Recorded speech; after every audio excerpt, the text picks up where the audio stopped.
Hi! Good morning! Another day, another vlog. After namin mag-almusal ni Mister, ay umakyat muna ako dito sa kwarto para mag-change outfit. Yes, mag-t-shirt lang tayo and shorts. Bago ko simulan ang agenda ko ngayong umaga. So for today's video, magdidilig muna ako ng mga halaman. Kukunin ko nga muna dito itong aking organic fertilizer, molasses. Ito nga daw yung nakukuha or natitira sa paggawa ng asukal galing sa tubo. Molasses pulot nga yung tawag dito at mabango siya guys, amoy parang honey ganun. At ayan nga, simulan ko ng diligan itong aking mga halaman, tapos meron nga din ako ditong binabad na balat ng saging, meron din tong molasses. Nilagyan ko nga rin ito ng mga tangkay ng malunggay sa ilalim. Hay nako, meron na naman ditong plastic ng buhangin kay Mr. Yan para sa aquarium. And ipagpatuloy ko lang itong aking pagdidilig ng molasses pulot. Habang nagpapabalik-balik na naman itong aking mga fur babies, si Mo, si Bipay, si Luna. Hi! Hindi talaga sila nakatali kasi hindi naman sila lumalayo guys. Kaya malayang malaya magtatakbo-takbo dito ang aming mga fur babies. Tapos ko na nga rin diligan yung mga okra sa labas. Dito naman ako sa mga tanim kong pechay.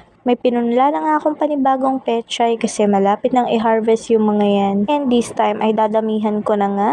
Mas marami, mas masaya, mas maraming harvest. Nag-pruning na rin ako nitong aking amaranth. Tapos tinatanggal ko na rin yung mga dahon na nasisira. At maya-maya nga ay tapos ko nang madiligan itong aking mga veggies. Keep growing! Ngayon ay dadako naman ako sa pagliligpit nitong aking mga nilabhan. Tutupin ko lang naman itong mga damit at ihahanger yung mga dapat ihanger. So dito sa kwarto na to, ginawa lang namin itong walk-in closet namin ni Mister para nakahiwala yung mga gamit namin sa mismong tulugan. Medyo basa pa pala to, isasampay ko pa yan mamaya. The rest ay tuyo na. Once a week nga lang ako naglalaba guys, at ang palatandaan ko kapag dapat na ako maglaba ay kapag paubos na itong aking mga padded dress. O wait nga lang, kumuha muna ako ng hanger para maihanger ko na ng maayos. Ito yung mga padded dress na araw-araw kong ginagamit. Kapag ito, isa lang yung natira, ibig sabihin kailangan ko na maglaba. Napakaganda nga nito guys, napakaaliwala suotin. Yan talaga yung everyday pambahay ko. Kaya kung gusto nyo yan guys, ilalagay ko sa yellow basket. Pero kapag mag-start ako mag-gardening sa labas o maglaba, nagti-t-shirt talaga ako at shirts. Kasi ang hirap naman kumilos pag naka-dress, diba?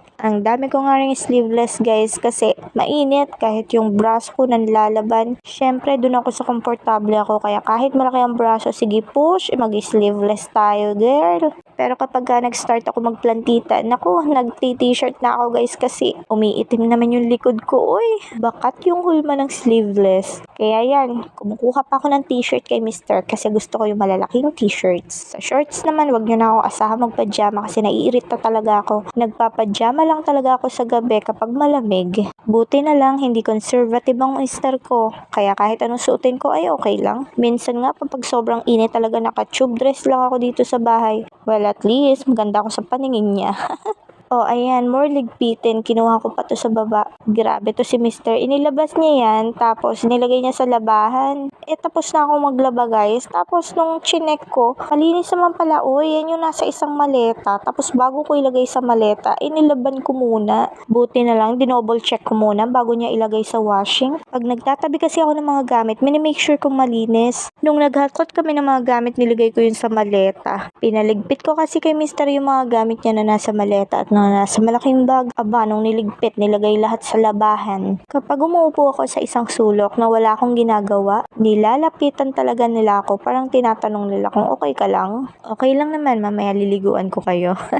Ayan, after ko nga maligpit lahat ng mga damit, bahagya na rin ako nagpunas at nagayos dito. Ang kulang lang dito guys ay salamin. Hindi pa namin na ipapakabit yung salamin dito na malaki. Anyway, mag-vacuum nga muna ako dito guys. After nito ay magpapaligo ako ng mga dogs. Kaya hindi na rin ako nagpapalit ng damit kasi after nila ay maliligo rin naman ako. Vacuum talaga yung magandang gamitin pagka may mga dogs, no? Kasi yung mga balahibo, pag winalis mo, ikot-ikot lang yan. Kaya maganda talaga vacuum. Pero goods naman dito sa aking mga dogs, hindi sila pumapalot makapasok dyan sa kwarto na to. And si Mu lang naman talaga yung nag-shred ng kanyang mga fur. Si Pipay palibasa, dikit yung balahibo sa balat, kaya walang problema sa balahibo niyan. Wala pa akong nakitang nalagas o nawalis na balahibo ni Pipay.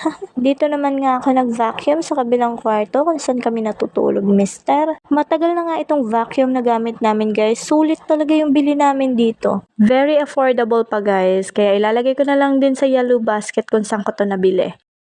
Ito na nga yung gamit namin simula na nangungupahan kami hanggang sa makalipat kami dito. Kaya talagang okay na okay pa, guys. Gamit na gamit siya. Meron din siyang iba't ibang heads. Yung mga kinakabit sa dulo. Para if ever na i-vacuum mo is maliliit o yung mga sulok-sulok, pwede mo siyang palitan ng heads. Pero ito, hindi ko na masyadong pinapalitan kasi floor lang naman talaga yung bina-vacuum ko. Ayan, dito na ako sa hallway at papunta na ako sa baba. Pero saglit lang, itong likod ng plant truck ko, ayan, inurong ko para ma-vacuum ko siya sa gilid.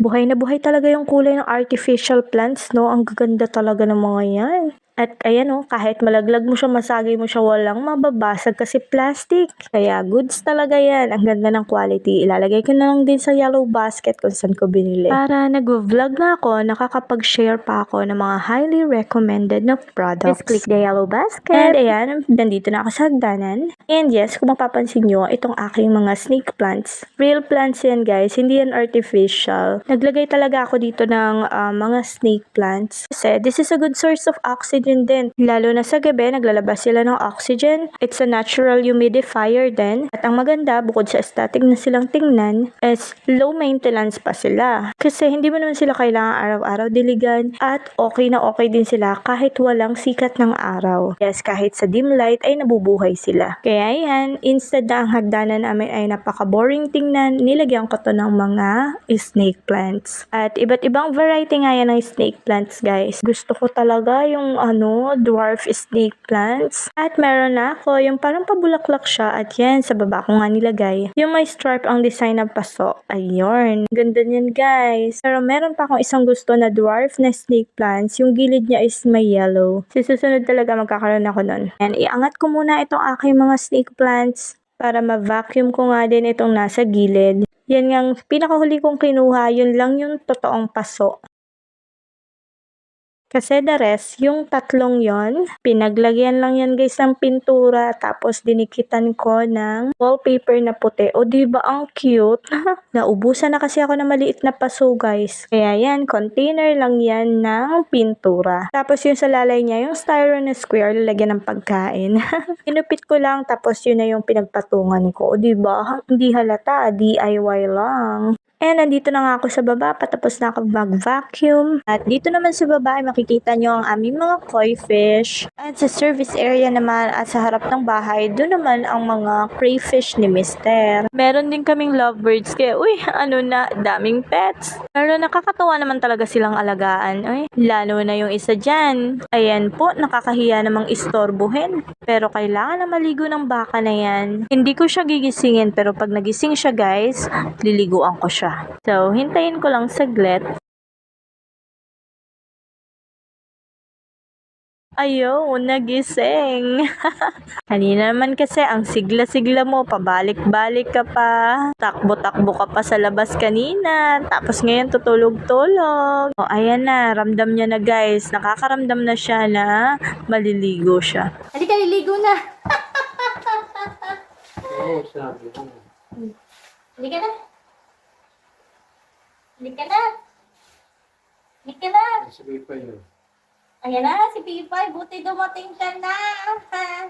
Mahal, kunin mo si mo. Okay na si Pipay. Ha? Sabi mo kasi, hindi yung tatay. Hindi, wala akong sinabi. Na si Baka. Lalabhan na si Baka ni. Kaya lang, guys, umakyat sa taas ang baka. Yun, nakikita ko yung buntot mo. Hello! Halika na! Huwag ka sa baba. Tawag, bilis, tawag. Ayun, very good. Dali, tawag ka. Baba. Kaya na naman tayo kapag maliligo na, hindi na naman sila makakalakad. And required silang buhatin kasi hindi talaga yan tatayo, guys. Aliko. Aliko.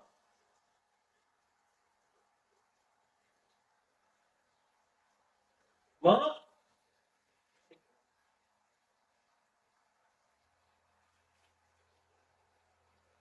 Sige na, sige na.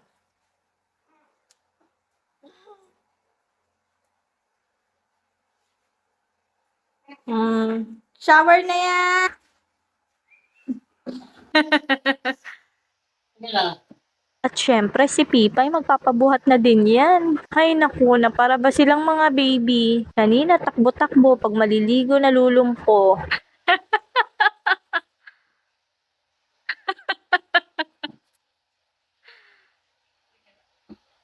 Hani, wag sa kamay, baka mabalian. Hindi yan. Dahil gusto ko to.